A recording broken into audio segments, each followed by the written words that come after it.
বাড়ি কিনছেন, মুখ বন্ধ রাখুন। একটি নতুন গাড়ি নিচ্ছেন, মুখ বন্ধ রাখুন। নতুন ব্যবসা শুরু করতে যাচ্ছেন, মুখ বন্ধ রাখুন। ছুটিতে যাচ্ছেন, মুখ বন্ধ রাখুন।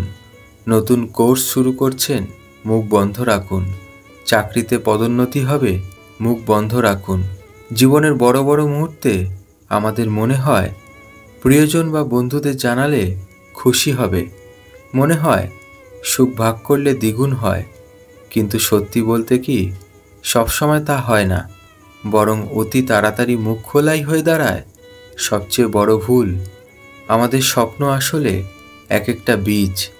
এই বীজকে মাটিতে রোপণ করার পর যত্ন চাই, সুরক্ষা চাই। কিন্তু যদি খুব তাড়াতাড়ি সবাইকে দেখাতে ব্যস্ত হই, তখন সেটি শেকড় গজানোর আগেই শুকিয়ে যায়। বাস্তব অভিজ্ঞতা বলে, যত বেশি স্বপ্ন শেয়ার করবেন, তত বেশি হিংসা, ঈর্ষা আর বদনজরের চোখ আপনার দিকে পড়বে। আর এটাই অনেক সময় আপনার সাফল্যের পথে অদৃশ্য দেয়াল হয়ে দাঁড়ায়। আমরা যাদের বন্ধু বলে বিশ্বাস করি, তাদের সবাই আন্তরিক নয়। কেউ কেউ চায় আপনি ভালো থাকুন, কিন্তু কখনোই তাদের চেয়ে ভালো না। তাই তারা হাসি মুখে অভিনন্দন জানালেও মনে মনে আপনার ব্যর্থতা কামনা করতে পারে। এটা তিক্ত হলেও সত্যি। আমরা ভেবে নিই অন্তত পরিবার তো আমাদের সবচেয়ে নিরাপদ জায়গা, কিন্তু বাস্তবতা হলো পরিবারের ভেতরেও সূক্ষ্ম হিংসা থাকতে পারে।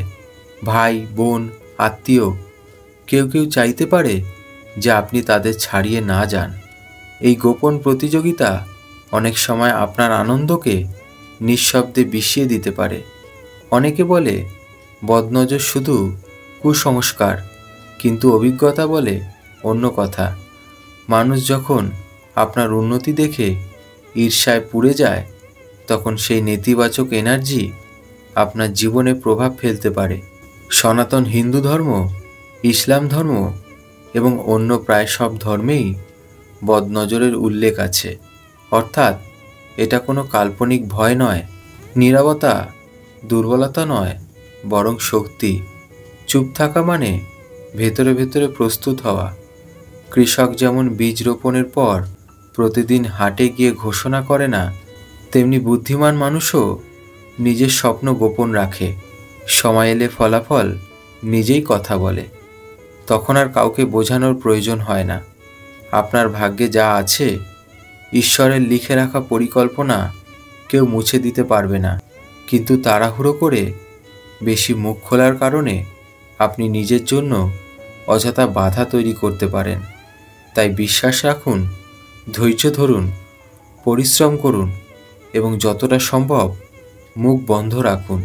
মনে রাখবেন, স্বপ্নকে আগে ভাগে প্রকাশ করা মানে তাকে দুর্বল করে ফেলা। হিংসা, ঈর্ষা আর বদনজর সত্যি আপনার সাফল্যকে ধ্বংস করতে পারে। তাই যখনই জীবন আপনাকে কোনো বড় সুখবর দেবে, নতুন বাড়ি, গাড়ি, বিয়ে বা পদোন্নতি, তখন আনন্দে চিৎকার না করে নীরবে উপভোগ করুন। সময় এলে আপনার সাফল্যই পুরো পৃথিবীকে জানিয়ে দেবে আপনি কি করেছেন।